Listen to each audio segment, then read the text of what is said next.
Betty and Barney are heading home from a short vacation in Niagara Falls and Montreal, and they're driving back to Portsmouth, New Hampshire in a 1957 Chevy Bel Air.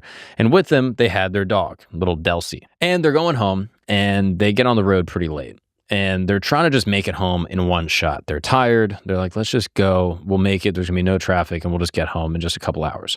And so this means that road that they have to take is going through the White Mountains in the middle of the night on Route 3. Now, Route 3 in the White Mountains is literally just 2 lanes and forest on both sides and just driving. Just road in front of you, road behind you. That's it. No streetlights. There's no cell service even today. Obviously, back then, there's no cell phones. And in 1961, that's all you had. It was just you, no GPS. You're just in a car, you, your wife, your dog. You got your headlights and trees, and you're driving.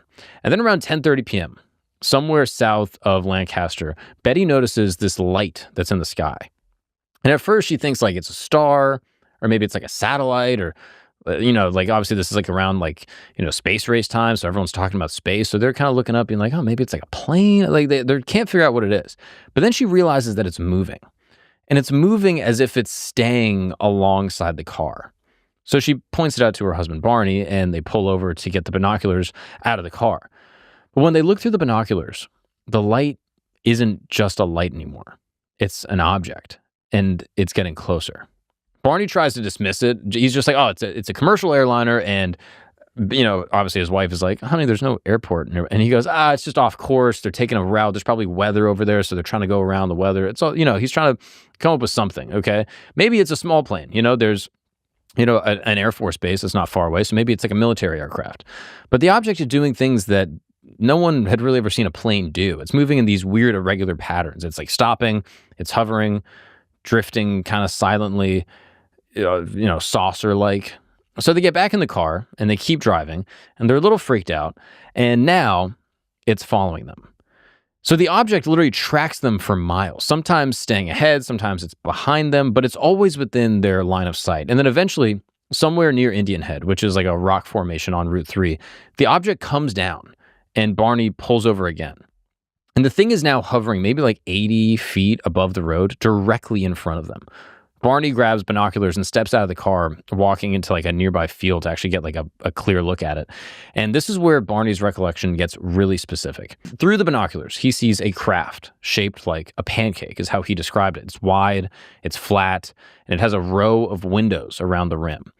And inside those windows, he sees figures, and he counts somewhere between like 8, maybe 11, and they're all looking down at him, and they're all wearing uniforms. They look as if they're working, like it's like a crew operating equipment. One figure stays at the window and looks directly at Barney. And he later described feeling like he was being communicated with, not in words, but with like the impression of just a single command. And that command is this: stay where you are. And then the panic sets in. Barney runs back to his car. He screams at his wife. He says, yo, we're going to get captured by this thing. We got to dip. He throws the car into gear, hits the gas, and as they speed off, they begin hearing strange beeping noises coming from the trunk, and then the entire car starts to vibrate. And then, in that moment, they both feel these waves of drowsiness, like they feel like they're almost getting drugged. And then, instantly, they're driving again. Not erratically, not getting chased, they're not in fear anymore, they're just driving. But they don't really remember how they got there. So when Benny and Barney finally arrive home in Portsmouth, the sun is starting to come up. But that's not possible because the drive from Indian Head to Portsmouth is about 3 hours. And they had been driving for less than an hour when the object showed up. So they should have been home by like 3 a.m. But now it's like almost 5 a.m. 2 hours of their lives are missing. And here's the thing. At first, they don't really notice. I mean, they're tired. You've been on vacation with your wife. I mean, you're exhausted. You know what I mean? Probably an argument happened. The time goes away. But they start to realize they're like kind of confused. And they're just exhausted when they pull up to their house. So they go to bed. And when they wake up, things are noticeably different. Her dress is torn and it's stained with like this strange pink powder. His shoes are scuffed up in a weird way, almost as if like he had been dragged across the ground. And the leather strap on the binoculars that he was using is broken. And he finds these unexplained ring of like warts on his groin. And their watches have stopped. And their watches never work again. And then, of course, there's the car. They go out to look at the car in the daylight, and they notice these shiny, polished spots on the trunk in like perfect circles, about the size of like a quarter, like one of those silver dollars.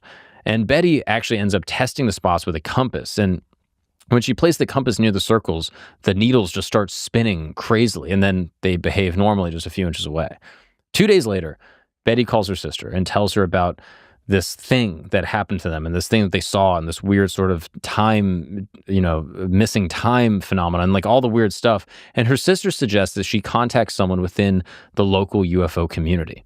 And that phone call sets off everything that happens next.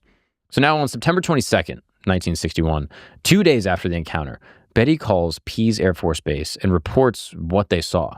And this part is verified. It's in the official record. But here's the thing. She doesn't actually say everything. She leaves out the part of like the figures in the windows. She leaves out Barney's reaction at that field. She just gives them a general description of a craft and these strange lights and nothing more, because she's afraid that if she says everything like, oh yeah, we saw these alien things in a saucer, she's going to be labeled as a crazy person and no one will ever take them seriously. She's going to lose her job. Like, it's a massive social risk to just come forward with this at the time. These two are just both professional people that are upstanding within their community. They're leaders amongst, the people that they live around.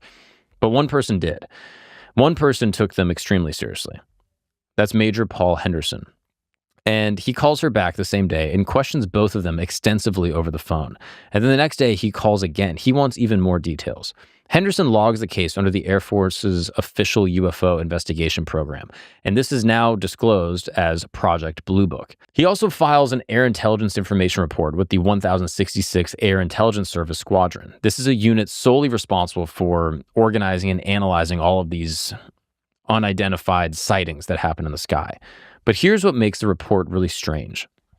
Henderson doesn't have to take their word for anything, as a matter of fact, because he actually knew about this UFO before they did.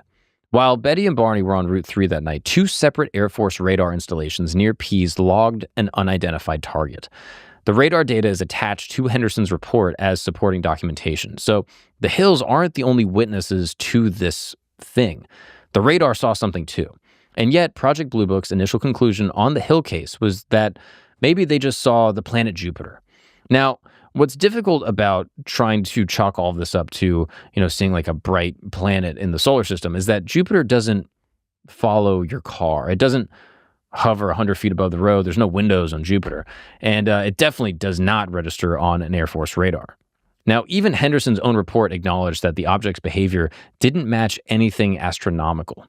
So the radar scans attached to the top of the file completely contradict kind of his explanation of what's inside the file. First, it was Jupiter, and then it was an optical condition, essentially saying that Betty and Barney were seeing a mirage, or maybe they were seeing like spots on their eyes, or like, floaters that you see sometimes. And then they called it inversion, which claims that a layer of warm air trapped cold air, causing light from a star to bend and kind of jump around, which is a real thing. You go to, Salt Lake City, you'll see an inversion. It's kind of like a weird kind of visual thing, but you can tell what an inversion is. And then by September 27th, 1963, the case was officially closed with the most generic possible explanation: insufficient data. With radar contacts and a torn dress and these weird scuffed shoes and 2 witnesses who passed every interview without contradicting each other or themselves, the conclusion was insufficient data.